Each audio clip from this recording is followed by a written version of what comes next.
This week's Parsha is Parshat Matos-Massei.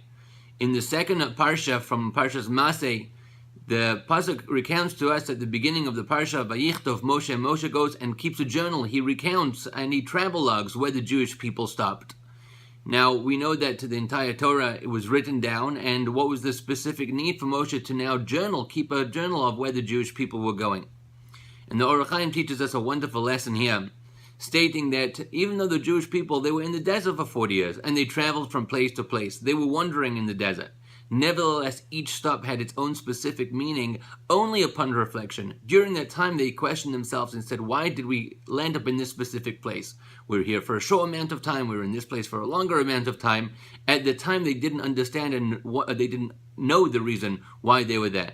But Moshe Rabbeinu kept a journal, says the Or HaChaim, to be able to reflect in a later time, to be able to see what they were able to learn from that, which is a fundamental lesson to our own personal growth, that sometimes we find ourselves in a place that we're unsure the reason why we're there. But nevertheless, if we're able to internalize it and take in the moment and take in the time, then at a later date we're able to look back and see how it develops ourselves and the reason why we were there.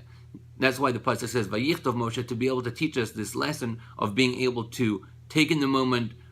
We may not understand at the present time, but at least at a later date we would be able to recognize and look back and say, this was the reason why we were in such a circumstance.